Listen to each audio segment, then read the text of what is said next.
6 तरह की जवानियां होती हैं, यूथ। 6 जवानी मतलब गोल, उद्देश्य, युद्ध।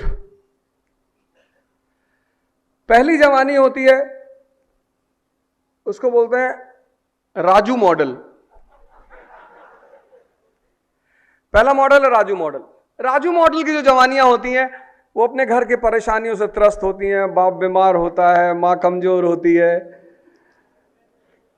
3 इडियट का सीन नहीं याद आ रहा है?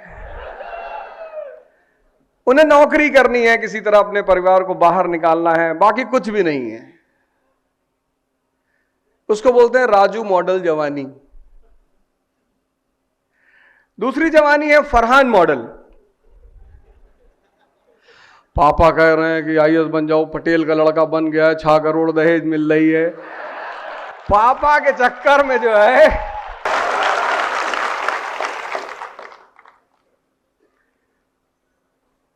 इसको बोलते हैं फरहान मॉडल। लेकिन हर फरहान को उसका रक्षक नहीं मिल पाता, बहुत लोग बड़े परेशान होते हैं। तीसरे मॉडल की जो जवानी है वो है चतुर्लिंगम। समझना नहीं है दुबे जी, और चमत्कार को बलात्कार कर देना है।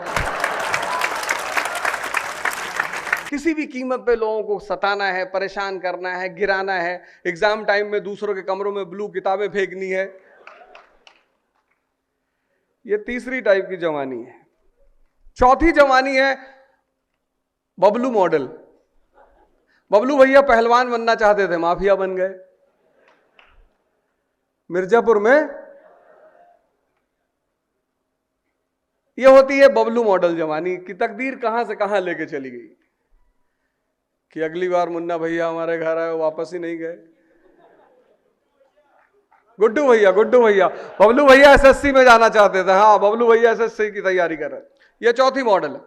पांचवी मॉडल है मुन्ना मॉडल कि पापा जितना बनाए बस उसी पे कब्जा करना है किसी भी कीमत पे। मिर्जापुर चाहिए पापा, चाहे जैसे चाहिए, किसी भी कीमत पे चाहिए। ये 5वां मॉडल है। लेकिन जो छठा मॉडल है वो सबसे श्रेष्ठतम मॉडल है। अब आपको देखना यह है कि आप इन 6 मॉडल में कहां खड़े हैं। छठा मॉडल कौन सा है? बस आ गए ना कालीन भैया दिमाग में तुरंत? रैंचो मॉडल। रैंचो, वो जो रैंचो मॉडल है ना, वो श्रेष्ठतम मॉडल है। उस मॉडल का जो यूथ है, आप किताब पढ़ते हो रटने के लिए, आप मूवी देखते हो मजा देने के लिए। ना किताब से ज्ञान मिलता है और ना मूवी से। रैंचो मॉडल की जो जवानी है, उसका सबसे पहला फीचर यह है कि जो भी सीखा है, पढ़ा है, उसको अप्लाई कर सकते हैं कि नहीं। जो तुमने पढ़ा 14 साल 15 साल, नर्सरी से लेके क्लास 12 ग्रेजुएशन, अगर तुम उसे अप्लाई नहीं कर सकते तो पढ़ा ही क्यों? तो जैसे ही रैंचो हॉस्टल में एंटर करता है, रैगिंग चल रही होती है। चल रही होती है ना? क्या अप्लाई करता है अपने नॉलेज को? वाली सीन याद है ना? तार खींच के, ब्लेड लगा के, इसको बोलते हैं रैंचो मॉडल। जो भी रैंचो मॉडल की जवानी है, वो जो भी पढ़ रहा है, जो भी कर रहा है, उसका एप्लीकेशन भी देख रहा है। फिजिक्स किस लिए पढ़ रहे हैं, ज्योग्राफी किस लिए पढ़ रहे हैं। अब यहां ज्योग्राफी पढ़े हुए लोग से अगर पूछ लो, बहुत सारे लोग यहां ज्योग्राफी पढ़े होंगे, लेकिन ज्योग्राफी पढ़े हुए लोगों से अगर इस क्लास में पूछा जाए, जो यहां इस ऑडिटोरियम में बैठे हैं, कि अफ्रीका में आज तक, अफ्रीका कॉन्टिनेंट पता है ना, अफ्रीका में आज तक इतनी इन्वेस्टमेंट आई, इतनी, मार्शल प्लान, मोलोटोवा प्लान, तमाम सारा पैसा अफ्रीका में आया। सेकेंड वर्ल्ड वॉर हुआ, उसके बाद 2 मनी लेंडर, कुछ पुराने मनी लेंडर, 2 महाजन खड़े हुए। पहला महाजन यूनाइटेड स्टेट्स ऑफ अमेरिका, उसने दुनिया को पैसा बांटना शुरू किया। कौन से प्लान के तहत? मार्शल। और महाजनी बदमाशी से ही हो सकती है।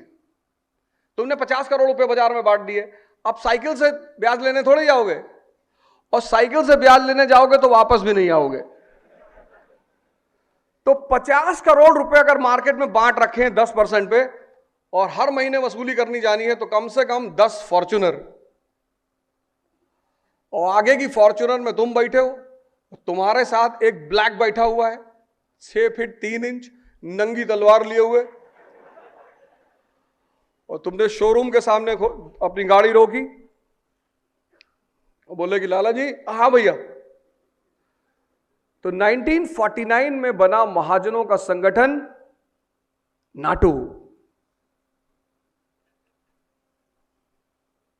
तुम्हें रैंचो से यह बात सीखनी है कि अगर पढ़ाई एप्लीकेशन में नहीं है, इतना पैसा आया अफ्रीका में मार्शल प्लान से, मोलोटोवा प्लान से, इंडस्ट्रियलाइजेशन क्यों नहीं हुआ?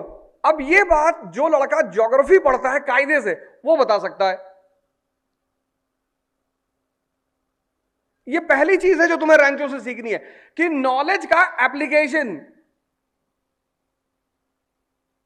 यह बात वो भी लड़का बता सकता है जो आगे बैठ के वीडियो बना रहा है।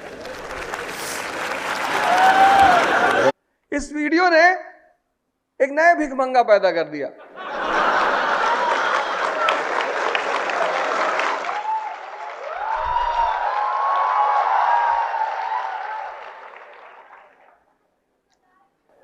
Please like and subscribe.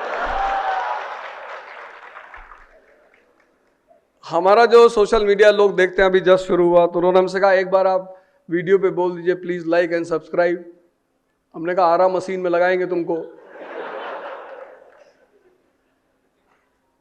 इतनी पढ़ाई की है भीख मांगने के लिए? फिर डॉक्टर अंबेडकर कहते ही है कि शिक्षा शेरनी का दूध है, जो पिएगा। अब तुम कब दहाड़ोगे? सवाल यह है, सवाल ये तुम्हारा ऊपर था कि तुम लोग कब दहाड़ोगे। इस देश को अब अगर कोई बचा सकता है तो वैसे तो बचा हुआ है।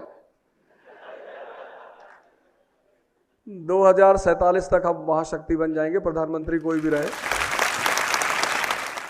बनेंगे, वो पक्का बनेंगे, ऐसी कोई दिक्कत की बात नहीं है।